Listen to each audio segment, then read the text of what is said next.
ازيكم يا حبايب قلبي، عاملين ايه؟ يا رب تكونوا بخير. وتعالوا نعمل طاجن رز معمر جامد جدا، حاجه كده. متنسونيش بقى باللايك والاشتراك وتفعلوا زر الجرس عشان يوصلكوا كل جديد. وطاجن ام علي، طبعا معروف عن التاريخ يعني. وطاجن الرز هو بيتكلم عن نفسه، انا مش هقولكوا حاجه. شايفين ام علي عامله ازاي؟ حاجة كده تدوب في بقك دوبان. حاجة جامدة بجد وسريعة جدا وعلى قد ايدينا. والحاجات بتاعتها، المقادير بتاعتها متوفرة في كل بيت يعني. وادي طاجن الرز المعمر، شايفين الرز عامل ازاي؟ بجد حاجة تدوب كده جميلة جدا، تدوب في بقك كده دوبان. حاجة جامدة، تاخدك لكوكب تاني كده. بجد جميل جدا. متنسونيش بقى باللايك وتفعلوا زر الجرس عشان يوصلكوا كل جديد. وتعالوا نشوف هنعمله مع بعض ازاي.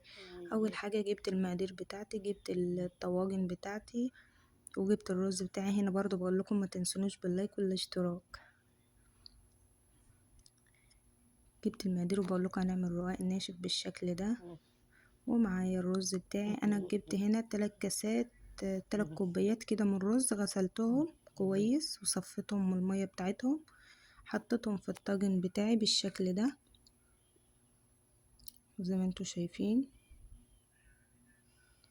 وجبت السمنة البلدي بتاعتي طبعا، ما تكتريش عشان مبيبقاش دسم جامد جدا يعني، ويبقى في ايه، لانه لسه بياخد قشطة وبياخد حليب، فما تكتريش سمنة. انا ضفت السكر، كوباية سكر ونص معلقة ملح كده، يعني حبة على طرف المعلقة كده.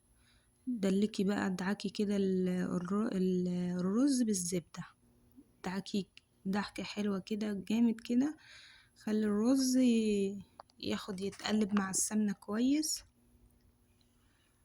زي ما انتوا شايفين، زي ما انا بعمل كده بالظبط. بجد حاجة جامدة جدا وسريع جدا وما بياخدش اي وقت. هنا ضفت كوباية، لا 3 كوبايات من الحليب او اللبن. هنا برضو بقول لكم هحط كوباية مية، يعني انا ضفت 3 كوبايات حليب واحط كوباية المية. وهنا اديته رشة فانيليا، يعني لو عندك كيس فانيليا حطي له كيس فانيليا، اديت له رشة يعني كده. وهنا جبت القشطة بتاعتي عشان يعمل لي وش كده معتبر. حطيت معلقتين قشطة كده وضربتهم كده عشان يتقاوموا مع الزبدة. وهنا بقى بقول لكم هدخله الفرن وارجع لكم. وهنا بقى نعمل ام علي. جبت الطاجن بتاعي طبعا، كل واحد بيبقى بالطاجن بتاعه. انا هنا عملت على قد يعني كده، كل واحد يعني كل العيلة كل نفر تعملوا له بالطاجن بتاعه كده. او طاجن كبير اعملي في طاجن كبير وقسمي على اللي كل واحد يدوق يعني. هنا معايا الحليب، يعني كنت بقول لكم المكسرات، زبيب، فول سوداني، جوز هند، اي مكسرات متوفرة عندك ضيفيها، مش هتقولك لا، حطي. هنا حطيت الرقاق بتاعي على قد الطاجن، يعني ما خد مني كده اهو بالشكل ده. حطيت الرقاق بتاعي الاول بقى نسقيها بالحليب، نسقيها باللبن.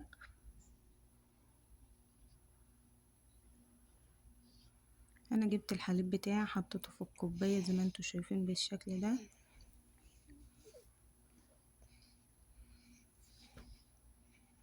وضفت عليهم كده ضفت عليه السكر، ما تحاوليش تكتري سكر.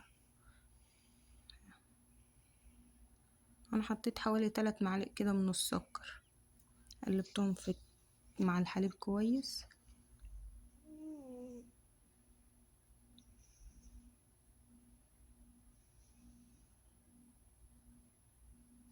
لحد ما الحليب يتماسك، يعني السكر يدوب كده.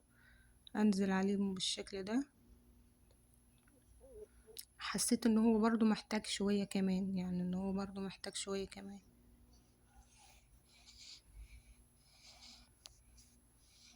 رحت نازلة كده بشوية كمان تاني. متنسونيش بقى باللايك وتفعلوا زر الجرس عشان يوصلكوا كل جديد. وهنا ضفت المكسرات بتاعتي،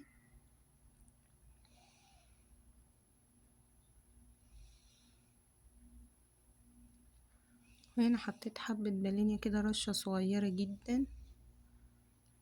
طبعا الفانيليا معروفة انها بتدي نكهة للحليب جميلة جدا، يعني حتى بنحطها في الرز ابو حليب والحاجات دي بتدينا نكهة جامدة يعني، وريحة طبعا. هنا بقى جبت حتة معلقة زبدة كده، مكترتش يعني، حطيتها برضو كمان.